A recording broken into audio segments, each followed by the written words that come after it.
Welcome everyone.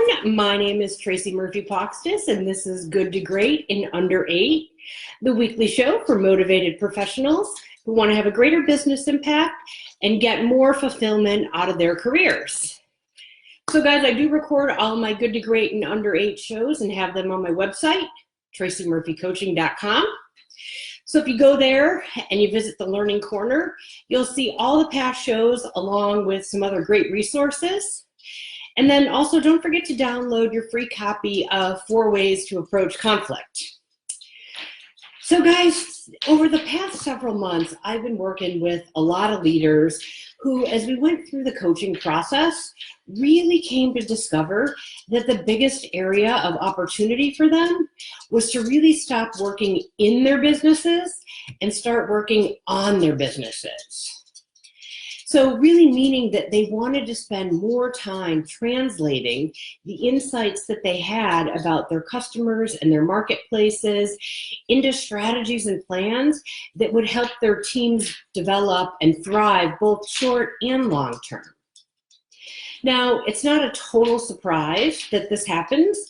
It typically happens at a point in every leader's career where this type of shift needs to take place. And as you can imagine, this type of shift really can be hard because it requires us to think and do things differently than we've done in the past. And especially when those things in the past have gotten us such great success. So since this really seemed to be a key area of focus for many leaders, I thought today I'd share some tips around some of the things that you should be thinking about and doing when you want to make this shift. So the first big thing, guys, is to develop and execute a strategic plan. This is really a plan that's going to allow you to chart the course for your team, your department, or your organization. And a good strategic plan really gives you, the leader, the opportunity to set clear priorities, to focus your energy, your team's energy, and your resources, and really ensure that people are working toward a common goal. Additionally, a good strategic plan really helps you clearly define what success looks like, and then puts a process in place to help you track against it. Now, if you're in a large organization, this type of process might already exist. But if you're in a startup, a small or mid-sized company, this might be something that you need to develop on your own. And either way, guys, the key thing I would highly recommend doing as a part of this process is really making sure that you engage all your key stakeholders, right? So people from all the various different functions, making sure that you capture their perspective on what's going on with customers, what's happening in the marketplace, and really asking them what opportunities they see for growth in the business. And then the next thing to start really thinking about is really making sure that you're committed to the strategic plan that you develop.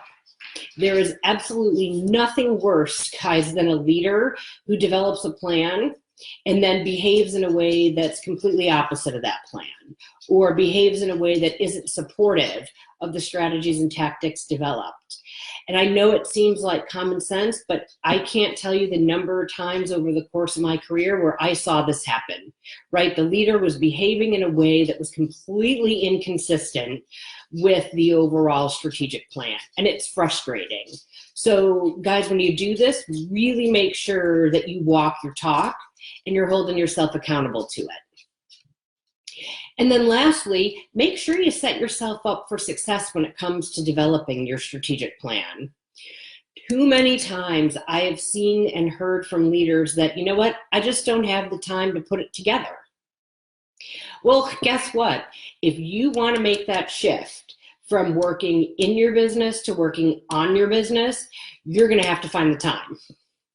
And so one key thing that you should be thinking about here is really how can you start delegating more effectively and embracing the fact that you need to delegate. So I know the idea of delegation sounds pretty simple, but in order to do it, you're going to have to give up a little bit of control and trust other people to get things done. And then accept that when they do things, as long as they meet the end goal, they might be different than the way you would do it. And that's absolutely okay. And so guys, like I said, many of us come to the point in our career where we need to make this shift. And while making the shift can be tough, I promise you, if you take the time to develop and execute a strategic plan and really commit to it and walk your talk, you're going to be able to make this shift successfully. And of course, if you're interested in getting some help in being more strategic or delegating more effectively, please don't hesitate to reach out to me for some one-on-one coaching. You can do that by visiting tracymurphycoaching.com, going to the Work With Me page, filling out the form at the bottom, and we can get the ball rolling. All right, guys, have a great week, and I'll see you next time.